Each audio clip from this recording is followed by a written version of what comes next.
गांव के एक व्यस्त चौराहे पर राजेश नाम का चायवाला अपनी छोटी सी दुकान लगाता था। राजेश गरीब था, लेकिन मेहनती और ईमानदार। उसकी चाय का स्वाद इतना अच्छा था कि सुबह से शाम तक लोग उसकी दुकान पर जुटे रहते। राजेश की आदत थी कि वह हर ग्राहक के साथ ईमानदारी बरतता। कोई छुट्टा न होने पर वह खुद अपने पास से पैसे काट कर देता। कोई गरीब छात्र आ जाए तो उसे कभी कभी मुफ्त चाय भी पिला देता। लोग कहते, राजेश की चाय में सिर्फ स्वाद ही नहीं, बल्कि सच्चाई भी घुली हुई है। उसी चौराहे पर कुछ ही दूर एक और चाय वाला दुकान लगाता था रघु। रघु लालची था। वह चाय में दूध कम और पानी ज्यादा मिलाता, ऊपर से दाम भी ज्यादा वसूलता। शुरुआत में उसके ग्राहक भी थे, मगर धीरे धीरे सबको अंतर समझ आने लगा और ज्यादातर लोग राजेश की दुकान पर आने लगे। यह देखकर रघु जलने लगा। उसने सोचा, अगर यह ऐसे ही चलता रहा तो मेरी दुकान बंद हो जाएगी। मुझे कोई चाल चलनी होगी। एक दिन रघु ने योजना बनाई।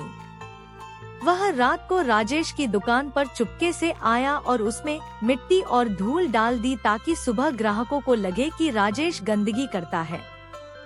सुबह जब राजेश दुकान खोली तो उसने देखा कि उसकी सारी सामग्री खराब हो गई है। वह परेशान हो गया। तभी उसके पास एक ग्राहक आया और बोला, राजेश, आज चाय नहीं मिलेगी क्या?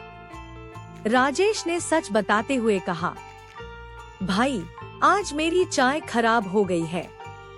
मैं गंदी चीज किसी को नहीं पिला सकता। आप चाहे तो रघु की दुकान से पी सकते हैं।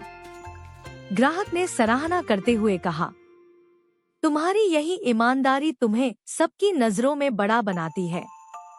उस दिन लोग रघु की दुकान पर गए, लेकिन उसकी चाय पीकर सभी को समझ आ गया कि वहाँ स्वाद नहीं, सिर्फ धोखा है।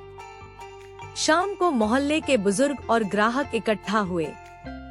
उन्होंने सबके सामने राजेश की ईमानदारी और रघु की चालाकी की चर्चा की। रघु शर्म से सिर झुका बैठा। पंचायत ने निर्णय लिया कि अगर कोई दोबारा इस तरह गंदा खेल खेलेगा तो उसकी दुकान बंद कर दी जाएगी।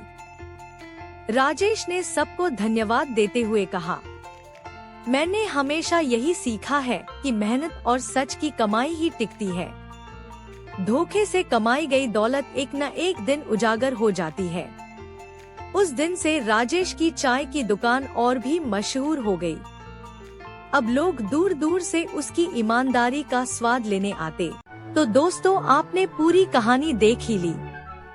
क्या आपको यह कहानी अच्छी लगी? अगर हाँ, तो लाइक बटन दबाना मत भूलिएगा। और ऐसी ही मजेदार व सीख देने वाली नई कहानियाँ देखने के लिए अभी सब्सक्राइब कीजिए हमारे चैनल को। फिर मिलेंगे अगली रोचक कहानी में। तब तक खुश रहिए, सीखते रहिए।